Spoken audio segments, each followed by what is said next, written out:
नमस्कार मित्रांनो. लाडकी बहीण योजनेअंतर्गत मोठा बदल करण्यात आलेला आहे आणि 6 सप्टेंबर नंतर जर तुम्ही अर्ज करत असाल तर तो अर्ज भरला जाणार नाही. तुम्हाला एक एरर दाखवला जाईल. तो एरर काय आहे तो स्क्रीनवर पहा.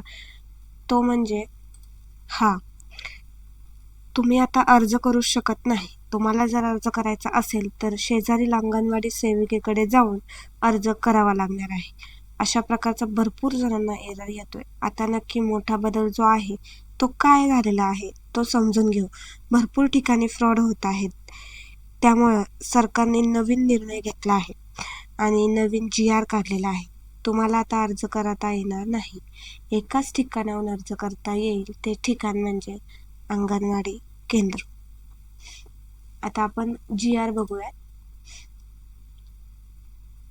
दिनांक 6 सप्टेंबर 2024 रोजी हा GR निघालेला आहे आणि मुख्यमंत्री माझी लाडकी बहीण या योजनेच्या अंमलबजावणीत सुधारणा करण्याबाबतचा हा GR आहे.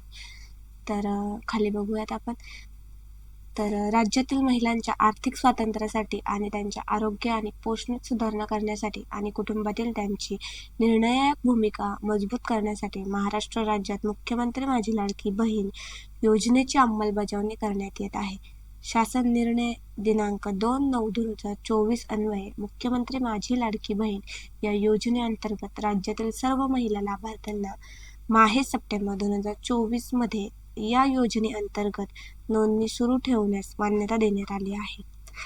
मग या योजनेअंतर्गत यापूर्वी 11 प्राधिकृत व्यक्तींना अर्ज स्वीकारण्यास परवानगी देण्यात आली होती. आता सदर योजनेअंतर्गत प्राप्त होणाऱ्या अर्जांची संख्या मर्यादित होत असल्याने फक्त अंगणवाडी केंद्रातच अंगणवाडी सेविकेमार्फत अर्ज स्वीकारण्यास मान्यता देण्याची बाब शासनाने विचाराधीन होती.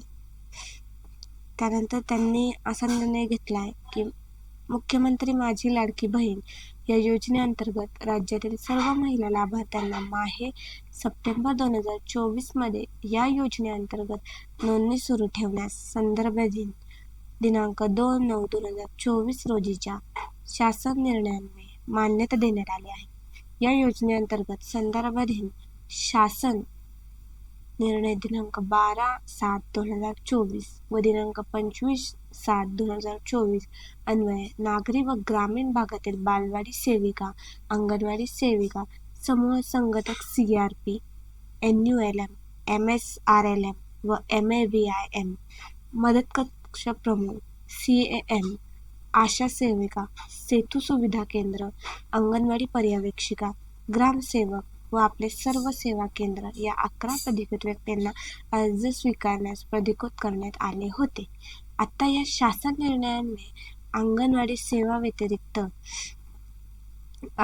सेविका व्यतिरिक्त इतर सर्व प्राधिकृत व्यक्तींना अर्ज स्वीकृतीचे देण्यात आलेले अधिकार रद्द करण्यात येत आहे. सबब या शासन निर्णयाच्या दिनांकापासून फक्त अंगणवाडी केंद्रात अंगणवाडी सेविका मार्फत अर्ज स्वीकारण्यास मान्यता देण्यात येत आहे. म्हणजेच